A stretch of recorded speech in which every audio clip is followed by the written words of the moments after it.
नमस्कार साथीहरू, तपाईहरुलाई म आज वातावरण सम्बन्धी महत्त्वपूर्ण जानकारी दिने उद्देश्यले यो भिडियो बनाउन गइरहेको छु। तपाईहरुले यस भिडियोलाई अन्तिम समय हेरेर साथ दिनुहोला र सब्स्क्राइब गर्नुभएको छैन भने सब्स्क्राइब पनि गर्न नबिर्सनुहोला र प्रतिक्रिया दिन पनि नबिर्सनुहोला।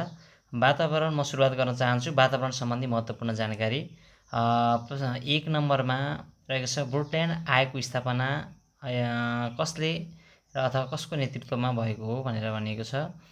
यो तपाईहरुको लागि अब लेख्ने लिखितको लागि पनि काम दिन्छ र प्रथम पेपरको लागि झन् धेरै महत्त्वपूर्ण विषय हुन सक्छ। त्यसैले तपाईहरुले ध्यान दिएर हेर्नुहोला। ब्रुटेन आयोगको स्थापना कसको नेतृत्वमा भएको हो भनेर भनिएको छ। यो नर्वेका प्रधानमन्त्री ग्रो हार्लेम ब्रुटेनको नेतृत्वमा सन् 1983। यो कसले र कसको नेतृत्वमा र कहिले भएको थियो भन्ने सोध्न सक्छ। ब्रुटेन आयोगको गठन भनेको कहिले भएको थियो? 1983 मा कसले गरेको थियो? नर्वेका प्रधानमन्त्री ग्रो हार्लेम ब्रुटेनले गरेका हुन्। र ब्रुटेन आयोगले आवर कमन फ्युचर नामक प्रतिवेदन 1987 मा प्रस्तुत गरी जुन 4 वर्ष पछाडि चाहिँ ब्रुटेन आयोगले आवर कमन फ्युचर नामक प्रतिवेदन पेश गरियो। यो कहिले गरेको थियो भनेर पनि सोध्न सक्छ। आवर कमन फ्युचर केसँग सम्बन्धित छ भनेर पनि सोध्न सक्छ। यो आवर कमन फ्युचर भन्नाले ब्रुटेन आयोगसँग सम्बन्धित छ। यो चाहिँ कसले यो आवर कमन फ्युचर नामक प्रतिवेदन कसले प्रस्ताव गर्यो भनेर पनि सोध्न सक्छ। यो ब्रुटेन आयोगले प्रस्ताव गरेको हो र यो कहिले गर्यो भन्दा 1987 मा गर्यो भनेर तपाईहरुले सबै कोडमा तपाईहरुले याद गर्नुपर्ने हुन्छ। र नेपालमा वातावरण सम्बन्धी विषय सर्वप्रथम कुन आयोगमा समावेश भएको थियो भनेर तपाईहरुलाई यो सोध्न सक्छ। यो एकदम महत्त्वपूर्ण छ। नेपालमा वातावरण सम्बन्धी विषयमा प्रथम चाहिँ 6औं योजनामा समावेश भएको थियो। त्यसैगरी दिगो विकास नीति कुन योजनामा समावेश गरिएको थियो भन्दा दिगो विकास नीति चाहिँ 8औं योजनाबाट चाहिँ सुरुवात गरिएको थियो। पृथ्वी शिखर सम्मेलन कहिले भएको हो भनेर सोधेको छ। पृथ्वी शिखर सम्मेलन 1992 जुन 3 देखि 14 मा भएको थियो। नेपालमा दिगो विकासको एजेन्डा कहिले बनाइयो भनेर भनिएको छ। यो दिगो विकासको एजेन्डा विक्रम सम्वत 2060 साल देखि बनाइएको हो। त्यसैगरी प्रश्न नम्बर 7 मा पृथ्वीको बचावटका लागि स्टकहोम सम्मेलन कहिले भएको हो भनेर सोधेको छ। स्टकहोम सम्मेलन 1972 सन् 1972 बाट सुरुवात भएको थियो। र त्यसैगरी प्रश्न नम्बर 8 मा वातावरण मैत्री विकास भन्नाले के बुझिन्छ भनेर सस्टेनेबल डेभलपमेन्ट नै वातावरण मैत्री विकास हो। दिगो विकासको अवधारणालाई कस्तो मानिन्छ भनेर भनेको छ। यो भनेको आजको पुस्ताकोलाई भन्दा पनि भोलि आजको पुस्ताको चाहिँ इच्छा चाहना आकांक्षा आवश्यकताहरू पूरा गर्दै भविष्यका भावी सन्ततिहरूको लागि पनि संरक्षण गर्ने भन्ने कुरा यो चाहिँ भविष्यपरक दृष्टिकोणले चाहिँ दिगो विकासको अवधारणालाई एकदम महत्त्वपूर्ण मानिन्छ। त्यसैगरी प्रश्न नम्बर 10 मा विनाश बिनाको विकास भन्नाले केलाई बुझाउँछ भनेर भनेको छ। यो सस्टेनेबल डेभलपमेन्ट नै विनाश बिनाको विकास हो। र प्रश्न नम्बर 11 मा एजेन्डा 21 केसँग सम्बन्धित छ भनेर भनेको छ। एजेन्डा 21 भनेको वातावरण र विकाससँग सम्बन्धित नै छ। ABCFR भन्ने एउटा एजेन्डा छ जुन चाहिँ ABCFR भन्ने 5 वटा एजेन्डा रहेको छ। त्यसैगरी 12 नम्बरमा नेपालमा राष्ट्रिय वातावरण नीति तथा कार्यक्रम योजना कहिलेदेखि लागू भयो भनेर सोधेको छ। यो नेपालमा चाहिँ राष्ट्रिय वातावरण नीति कार्ययोजना भनेको 1993 सन् 1993 देखि लागू भयो।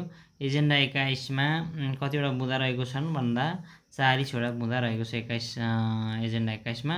त्यसैगरी प्रश्न नम्बर 14 मा एजेन्डा 21 मा हस्ताक्षर गर्ने पहिलो राष्ट्र चीन हो। चीनले चाहिँ 1994 मा पहिलो राष्ट्रको रूपमा हस्ताक्षर गरेको थियो। यो सोध्न सक्छ, एकदम महत्त्वपूर्ण छ।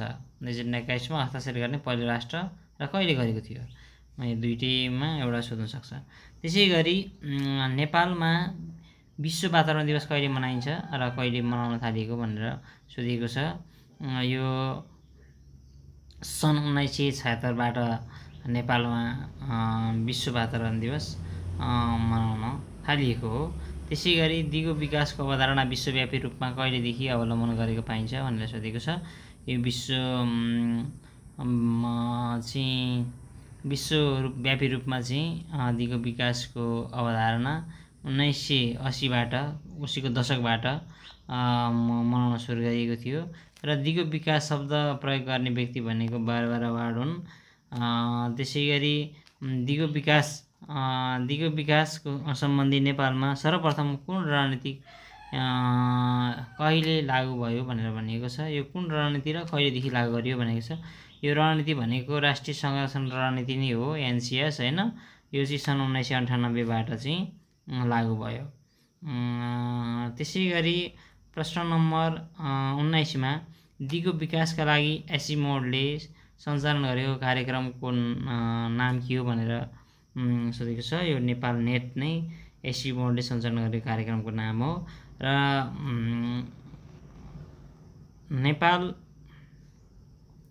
नेपाल प्रकृति संरक्षण कोष एनटिएनसी को स्थापना कहिले भयो भनेर सोधेको छ। नेपाल प्रकृति संरक्षण कोषको स्थापना विक्रम सम्वत 2039 8 महिना 20 गते भनेको मङ्सिर 20 गते भयो। त्यसै गरी नेपालमा वातावरण संरक्षण ऐन कहिले ल्याइयो भनेर भनेको छ। नेपालमा वातावरण संरक्षण 2053 विक्रम सम्वत 2053मा ल्याइयो। त्यसै गरी वातावरण संरक्षण परिषदको स्थापना कहिले भएको हो भनेर भनेको छ। यो वातावरण संरक्षण परिषदको स्थापना 2049 जुन निजामती ऐन पनि 2049 हो। त्यसै गरी तपाईँले यसरी लिङ्क गरेर पढ्न सक्नुहुन्छ। त्यसै गरी 23 नम्बरमा क्योटो प्रोटोकल कहिलेदेखि विश्वभर कार्यान्वयनमा आएको थियो भनेर भनेको छ। क्योटो प्रोटोकल 2005बाट चाहिँ विश्वभर कार्यान्वयनमा आएको हो। त्यसै गरी नेपालमा सबैभन्दा पहिलो स्थापना भएको संरक्षण क्षेत्र कुन हो भनेर भनेको छ। नेपालमा सबैभन्दा पहिलो स्थापना भएको संरक्षण क्षेत्र अन्नपूर्ण हो। अन्नपूर्ण नै सबैभन्दा पहिलो स्थापना भएको संरक्षण क्षेत्र हो। त्यसै गरी तपाईँले कसरी थाहा पाउने भनेर पनि सोच्न सक्नुहुन्छ। भनेको सबैभन्दा पहिलो आउँछ भनेर याद गर्नुहोस्। आएको भनेर याद गर्नुहोस्। त्यसै गरी विश्व वातावरण दिवस जुन 5 मनाइन्छ। भर्खरै मैले यो रेकर्ड गराएको भनेको जुनसम्म हो। हिजोको दिन जुन 5 को दिन चाहिँ विश्व वातावरण दिवस मनाइयो। यो अब्राहम पुरस्कार केसँग सम्बन्धित छ भनेर सोधेको छ। यो अब्राहम पुरस्कार भनेको वातावरणसँग सम्बन्धित नै छ। त्यसै गरी सुन्दरलाल बहुगुणाले चलाएको चिपको आन्दोलन केसँग सम्बन्धित छ भनेर वन तथा वनस्पति संरक्षणका लागि नै यो सुन्दरलाल बहुगुणाले चिपको आन्दोलन चलाएका हुन्। त्यसै गरी ग्लोबल 500 पाउने पहिलो नेपाली कौन भनेर सोधेको छ। ग्लोबल 500 पाउने नेपालको पहिलो व्यक्ति भनेको डाक्टर कृष्णकुमार पाण्डे 1988मा उनले यो पुरस्कार पाएका हुन्। डाक्टर कृष्णकुमार पाण्डेले। त्यसै गरी उनले भनेको folder trees and 3 footer in Nepal भनेर यसका लागि चाहिँ ग्लोबल 500 पाएका थिए।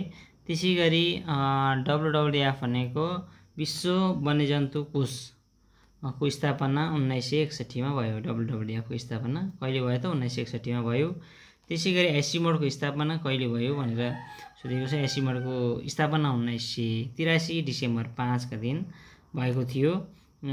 त्यसै गरी यसको प्रधान कार्यालय ललितपुरमा रहेको छ। अनि क्योटो अभिसन्धि कहिले र कहाँ भएको थियो भनेर सोधेको छ। क्योटो अभिसन्धि जापानको क्योटो सहरमा 1997मा भएको थियो।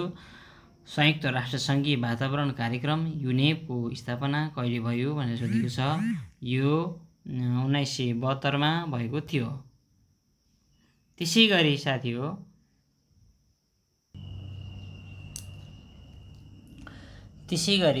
युनेपको यो प्रधान कार्यालय भनेको केन्याको नैरोबीमा रहेको छ। र प्रश्न नम्बर 34मा ग्लोबल यस वातावरण परिषदको अध्यक्ष भनेको नेपालको प्रधानमन्त्री हुने व्यवस्था छ। त्यसै गरी ग्लोबल 500 केसँग सम्बन्धित छ भनेर सोध्दैछ। ग्लोबल 500 भनेको वातावरण क्षेत्रको पुरस्कारसँग सम्बन्धित छ। त्यसै गरी प्रश्न नम्बर 36 मा केन्याको ग्रिन बेल्ट मुभमेन्टको नेतृत्व कसले र कहिले गरेको थियो भनेर सोधेको छ। यो बाङबारा माथाईले गरेकी हुन्। यो केन्याको ग्रिन बेल्ट मुभमेन्टको नेतृत्व जुन नोबेल शान्ति पुरस्कारबाट पनि प्राप्त सम्मानित व्यक्ति हुन्। सन् 1977 मा उनले नोबेल पुरस्कार जितेकी हुन्। त्यसै गरी प्रश्न नम्बर 37 मा संयुक्त राष्ट्र सङ्घीय मरुभूमिकरण सम्मेलन कहिले र कहाँ सर्वप्रथम सम्पन्न भयो भनेर सोधेको छ। 1977 मा नै केन्याको नैरोबीमा संयुक्त राष्ट्र सङ्घीय मरुभूमिकरण सम्मेलन भएको थियो। त्यसै गरी प्रश्न नम्बर 38 मा रहेको छ नेदरल्यान्डको हेग सहर हेग घोषणा कहिले भयो भनेर सोधेको छ। नेदरल्यान्डको हेग सहरमा हेग घोषणा 11 मार्च 1989 मा घोषणा भयो। त्यसै गरी 39 मा चिपको आन्दोलन कहिले सुरुवात भयो भनेर सोधेको छ। चिपको आन्दोलन 1973 मा सुरुवात भएको थियो। चिपको आन्दोलन कसले गरे अन्त सुन्दरलाल बहुगुणाले। अघि यहाँ मैले तपाईहरुलाई माथि देखाइसकेको छु। सुन्दरलाल बहुगुणाले चलाएको चिपको आन्दोलन केसँग सम्बन्धित छ भनेर वन तथा वनस्पतिसँग सम्बन्धित छ। यो एकदमै महत्त्वपूर्ण विषय रहेको छ, तपाईहरुले ध्यान दिएर हेर्नुहोला। ग्लोबल 500 वातावरणीय पुरस्कार कहिले स्थापना भएको थियो भनेर सोधेको छ। 1987 मा संयुक्त राष्ट्र सङ्घीय वातावरण युनेपले स्थापना गरेको थियो। त्यसै गरी सिमसार संरक्षण सम्बन्धी रामसार महासन्धि कहिले र कहाँ भयो भनेर सोधेको छ। सिमसार संरक्षण सम्बन्धी रामसार महासन्धि सन् 1971 इरानको रामसारमा भएको थियो। त्यसै गरी रामसार महासन्धि 1971 मा साथीहरु एकदम याद गर्नुहोस्। सिमसार संरक्षण सम्बन्धी रामसार महासन्धि कहिले र कहाँ भएको थियो भनेर सोधेको छ। यो इरानको रामसारमा 1971 मा भएको थियो। र रामसार सन्धि कहिलेदेखि लागू भयो भनेर सोधेको छ। रामसार महासन्धि सन् 1975 डिसेम्बरदेखि लागू भयो। रामसार सन्धि कहिलेदेखि लागू भयो? रामसार सन्धि 1975 डिसेम्बरदेखि लागू भयो। रामसार महासन्धिलाई नेपालले कहिले अनुमोदन गर्यो? रामसार महासन्धिलाई नेपालले सन् 1987 डिसेम्बर 17 मा अनुमोदन गर्यो। यो लागू भनेको 1 वर्ष पछाडि मात्र भएको थियो। त्यसै गरी नेपालमा कुन कुन स्थानलाई रामसार सूचीमा सूचीकृत गरेको छ? नेपालमा देखाएका स्थानहरूलाई रामसार सूचीमा सूचीकृत गरेको छ।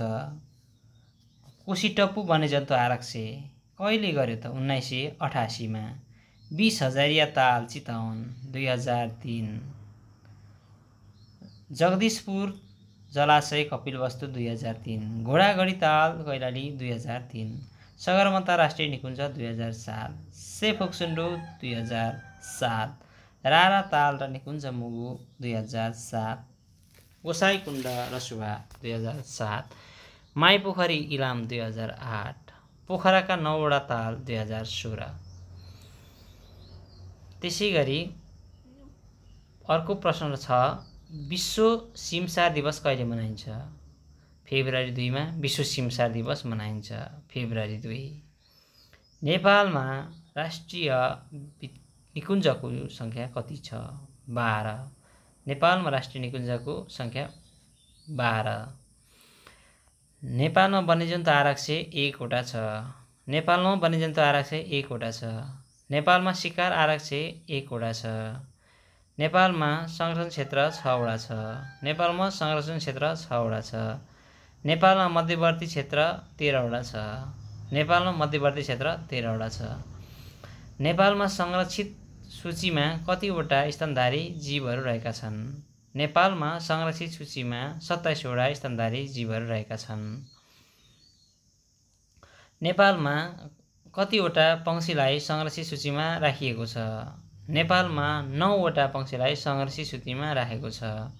नेपालमा कतिवटा घस्रने जीवलाई संरक्षित सूचीमा राखिएको छ? नेपालमा 3 वटा घस्रने जीवलाई संरक्षित सूचीमा राखिएको छ। नेपालमा वन क्षेत्रले ढाकेको भूभाग कति छ? नेपालमा वन क्षेत्रले ढाकेको भूभाग 44.74% छ। 44.77% छ। स्वास्थ्य वातावरणका लागि कति प्रतिशत भूभाग जनसङ्ख्याले जङ्गलले ढाकेको हुनुपर्दछ? स्वास्थ्य वातावरणका हिसाबले 43% भूभाग वन जङ्गलले ढाकेको हुनुपर्दछ। विश्व वन महोत्सव कहिले मनाइन्छ? विश्व वन महोत्सव 21 मार्चमा मनाइन्छ। पोखरामा कहिले अन्तर्राष्ट्रिय सिमसार सम्मेलन भएको थियो? पोखरामा 2012 नोभेम्बर 7 देखि 10 सम्म अन्तर्राष्ट्रिय सिमसार सम्मेलन भएको थियो। पोखरामा कहिले अन्तर्राष्ट्रिय सिमसार सम्मेलन भएको थियो? पोखरामा सन् 2012 नोभेम्बर 7 देखि 10 सम्म अन्तर्राष्ट्रिय सिमसार सम्मेलन भएको थियो। पोखरामा सिमसार सम्मेलनमा कतिवटा देशको प्रतिनिधिले भाग लिएका थिए? पोखरा सिमसार सम्मेलन अन्तर्राष्ट्रिय सिमसार सम्मेलनमा 13 देशका 85 जना प्रतिनिधिहरूले भाग लिएका थिए। 13 देशका 85 जना प्रतिनिधिले भाग लिएका थिए। संयुक्त राष्ट्रसङ्घीय जैविक विविधता महासन्धिलाई नेपालले कहिले अनुमोदन गर्यो? संयुक्त राष्ट्रसङ्घीय जैविक विविधता महासन्धिलाई नेपालले 1993 मा अनुमोदन गर्यो। 1993 मा अनुमोदन गर्यो। नेपालमा जैविक विविधता महासन्धि कहिलेदेखि लागू भएको हो? नेपालमा जैविक विविधता महासन्धि विक्रम सम्वत 2050 फागुन 9 गतेदेखि लागू भएको हो। विश्व जैविक विविधता दिवस कहिले मनाइन्छ? विश्व जैविक विविधता दिवस मे 22 मा मनाइन्छ। विश्व जैव विविधता दिवस पहिलो पटक डिसेम्बर 29 मा मनाइएको थियो। एक मात्र पृथ्वीको स्याहार उपयोग गरौँ भन्ने नारा कुन शिखर सम्मेलनमा भएको थियो? एक मात्र पृथ्वीको स्याहार र उपयोग गरौँ भन्ने नारा पृथ्वी शिखर सम्मेलन 1992 मा भएको थियो। एक मात्र पृथ्वीको स्याहार र उपयोग गरौँ भन्ने नारा पृथ्वी शिखर सम्मेलन 1992 मा भएको थियो।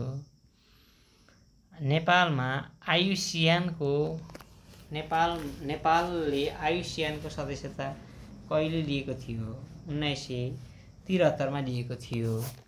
आयुसियानको स्थापना सदस्य भनेको नेपालले 1973 मा लिएको थियो।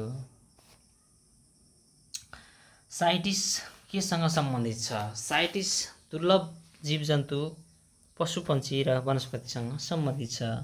साइटिसको स्थापना 1975 मा भएको थियो। साइटिसको स्थापना 1975 मा भएको थियो। WWF को लोगोमा के को चित्र अङ्कित छ? WWF को लोगोमा रेड पान्डाको चित्र अङ्कित छ। आयुसियान प्रधान कार्यालय कहाँ छ? स्विजरल्यान्डको ग्ल्यान्डमा आयुसियानको कार्यालय रहेको छ। सङ्कटमा परेका जातिको रेड डाटा बुक कसले प्रकाशित गर्छ? आयुसियानले रेड डाटा बुक प्रकाशन गर्छ। नेपालमा जैविक विविधता रणनीति कहिलेदेखि लागू भयो? नेपालमा जैविक विविधता रणनीति 2003 देखि लागू भयो। राष्ट्रिय निकुञ्ज तथा वन्यजन्तु संरक्षण ऐनले कति जीवलाई संरक्षणको सूचीमा राखेको छ? राष्ट्रिय निकुञ्ज तथा वन्यजन्तु संरक्षण ऐनले स्तनधारी 27 र पंक्षी 9 वटा, घस्रने 3, वनस्पति 18, 7 वटा रुख प्लस जडीबुटी 11 गरी राष्ट्रिय निकुञ्ज तथा वन्यजन्तु संरक्षणले संरक्षणको सूचीमा राखेको छ। के रहेछ त? राष्ट्रिय तथा वन्यजन्तु संरक्षण ऐनले स्तनधारी जीव तथा वनस्पतिहरूको संरक्षण भनेको स्तनधारी 27, पंक्षी 9, घस्रने 3, वनस्पति 18, 7 वटा रुख र 11 वटा जडीबुटीलाई संरक्षण गर्ने नीति अवलम्बन गरेको छ। त्यसैगरी साइटिसको प्रारूप के हो? साइटिसको प्रारूप convention on international trade in endangered species of world fauna and flora. त्यसैगरी साइटिसको मुख्य उद्देश्य के हो? साइटिसको मुख्य उद्देश्य भनेको दुर्लभ जीवजन्तु र वनस्पति संरक्षण गर्ने, संवर्धन गर्ने रहेको छ। र बायोग्यासमा मिथेनको मात्रा कति प्रतिशत हुन्छ? बायोग्यासमा मिथेनको मात्रा 65% हुन्छ। मेक्सिकोको क्यानकुनमा सन् 2010 मा भएको संयुक्त राष्ट्रसङ्घीय जलवायु परिवर्तन सम्मेलनमा कति देशले भाग लिएका थिए? मेक्सिकोको क्यानकुनमा 2010 मा भएको राष्ट्रसङ्घीय जलवायु परिवर्तन सम्मेलनमा 160 वटा राष्ट्रहरू उपस्थिति थिए। सन् 2010 मा जलवायु परिवर्तन सम्बन्धी राष्ट्रसङ्घीय सम्मेलन कहाँ सम्पन्न भयो? मेक्सिकोको क्यानकुनमा। त्यसैगरी संयुक्त राष्ट्रसङ्घीय जलवायु परिवर्तन सम्बन्धी 15औं शिखर सम्मेलन 2009 मा कहाँ सम्पन्न भयो? डेनमार्कमा सम्पन्न भयो। कालापत्थरमा नेपालको मन्त्री परिषदको बैठक कहिले सम्पन्न भयो? कालापत्थरमा नेपालको मन्त्री परिषदको बैठक विक्रम सम्वत 2066 मङ्सिर 19 गते भयो। सन् 2009 मा कुन देशका मन्त्री परिषदको बैठक पानीमुनि सम्पन्न भयो? सन् 2009 मा माल्दिभ्स भन्ने राष्ट्रले 2009 अक्टोबर 16 मा पानीमुनि सम्पन्न मन्त्री परिषदको बैठक सम्पन्न गर्यो, जसले टापुका राष्ट्रहरू जलवायु परिवर्तनका कारण डुब्ने खतराको लागि विश्वको ध्यान आकर्षण गर्न यो मन्त्री परिषदको बैठक राखेको थियो। समुद्रको 6 मिटर तल 30 मिनटसम्म मन्त्री परिषदको बैठक राष्ट्रपति मोहम्मद नासिकको अध्यक्षतामा गरेको थियो।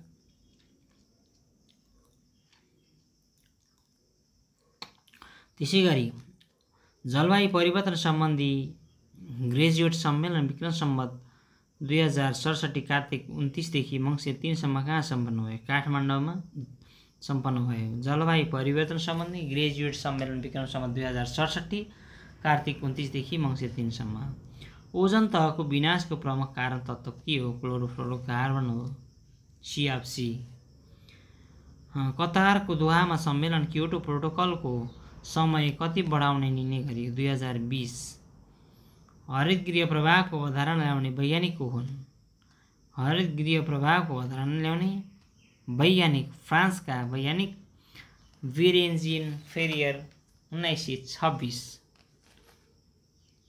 फ्रान्सका वैज्ञानिक बेरेन्जिन फेरियरले हरितगृह प्रभावको अवधारणा ल्याए। CFC को उत्पादन कसले र कहिले पत्ता लगाए? थोमस मिजले 1930 मा पत्ता लगाए।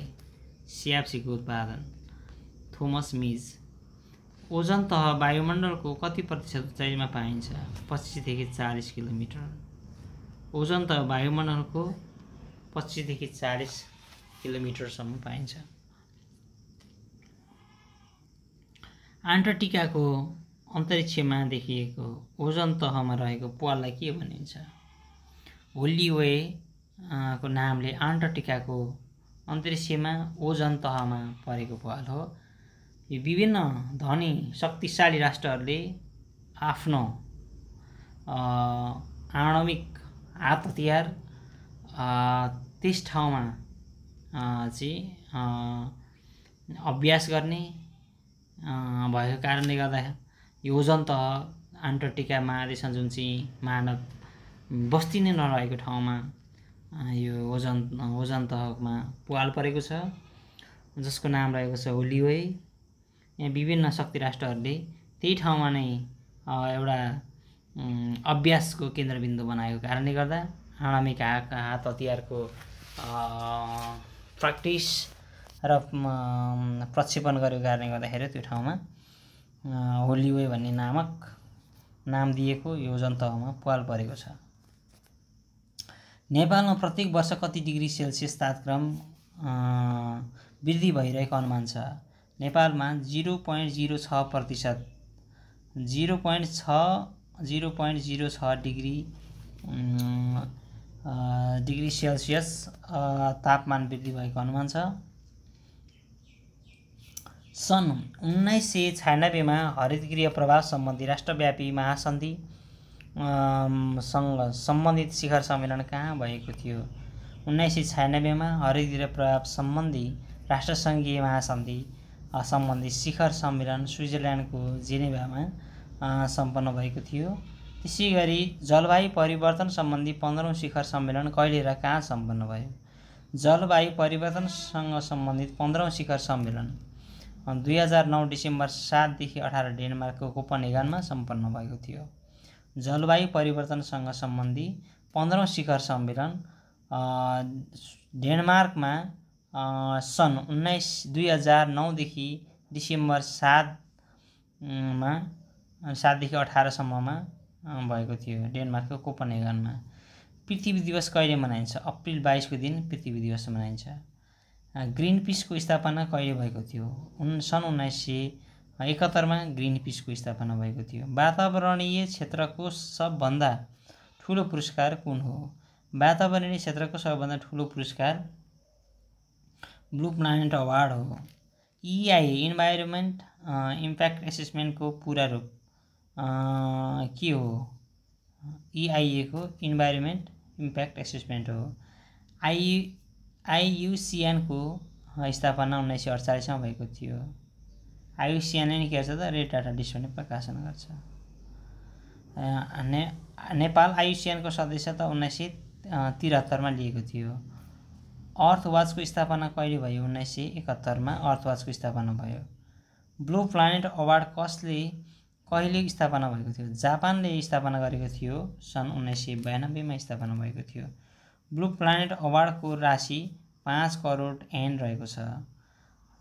त्यसैगरी सन् 1960 यता पृथ्वीको तापक्रम सबैभन्दा बढी भएको दशक कुन हो? 1990 को दशकमा पृथ्वीको तापक्रम 1960 यताकै सबैभन्दा बढी थियो। विश्वको सर्वाधिक तापक्रम वर्ष 2006 हो।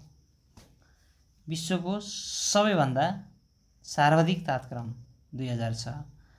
सन् 1906 देखि 2005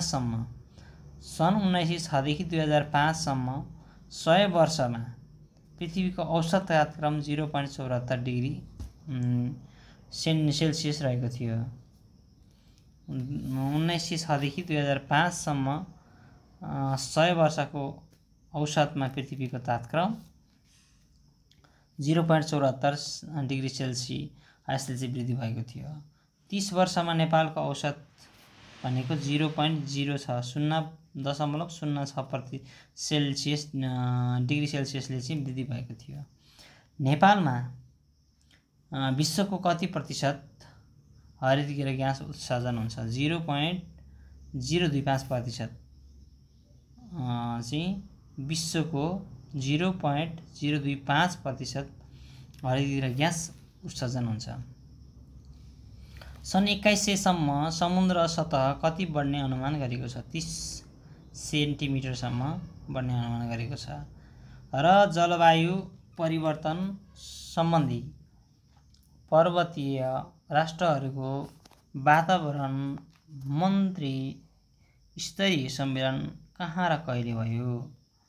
जलवायु परिवर्तनसँग सम्बन्धित राष्ट्रहरूको वातावरण मन्त्री स्तरीय सम्मेलन नेपालमा सन् 2012 मा सम्पन्न भएको थियो र संयुक्त राष्ट्रसङ्घीय जलवायु परिवर्तन सम्बन्धी पक्षीय राष्ट्रहरूको 18औं सम्मेलन सन् 2012 नोभेम्बर 26 देखि डिसेम्बर 8 सम्म कतारको दोहामा भएको थियो। 1994 मे 23 देखि 27 सम्म जापानको योकोहामा प्राकृतिक प्रकोप न्यूनीकरण सम्बन्धी पहिलो विश्व सम्मेलन भएको थियो। त्यसैगरी सन् 2012 अप्रिल 5 र 6 मा जलवायु परिवर्तन सम्बन्धी पर्वतीय मुलुकको वातावरण मन्त्री स्तरीय सम्मेलन नेपालमा भएको थियो। क्योटो प्रोटोकल 1997 को अनुसूची 1 मा हरितगृह ग्यास अन्तर्गत methane, nitrous oxide, carbon dioxide, hydrochlorocarbon, sulphur hexa, त्यसै गरी 6वटा ग्यास रहेका उल्लेख गरेको छ। र नेपालमा विक्रम सन् 1991 मा वन जाँच अड्डाको स्थापना भएको थियो। 1991 मा वन जाँच अड्डाको स्थापना भएको थियो। नेपालमा वृक्षारोपणको सुरुवात 2002 बाट सुरुवात भएको थियो। विक्रम सम्वत 2002 बाट नेपालमा वृक्षारोपणको सुरुवात भएको थियो। नेपालको संविधानको धारा 30 मा स्वच्छ वातावरणमा बाँच्न पाउने हक सुनिश्चित गरेको छ र नेपालको संविधानको धारा 51 को 6 मा दिगो विकास र 6 मा प्राकृतिक स्रोतको उपयोग र वातावरण संरक्षण बारेमा नीतिगत व्यवस्था गरेको छ। वातावरणीय प्रभाव मूल्याङ्कन निर्देशिका निर्देशित विक्रम सम्वत 2050 2 महिना 4 बाट लागू भएको थियो। 2050 चैत्र 1 गतेबाट जलवायु परिवर्तन महासन्धि प्रतिनिधि सभाबाट पास भएको थियो भने विक्रम सम्वत 1998 वैशाख 27 गते चिडियाखानाको स्थापना जुद्ध शमशेरले गरेका हुन्। यो वातावरणसँग सम्बन्धित तपाईहरुलाई मैले 112 वटा प्रश्नहरु राखेको छु। तपाईहरुले यस भिडियोलाई एकदम रोकेर कन्फ्युज भएको कुराहरु हेर्न सक्नुहुन्छ। तपाईहरुले बोलेको भनेको कुरा भन्दा पनि तपाईहरुले यस भिडियोलाई अन्तिमसम्म हेरेर साथ दिनुभयो। तपाईहरुलाई धेरै धेरै धन्यवाद।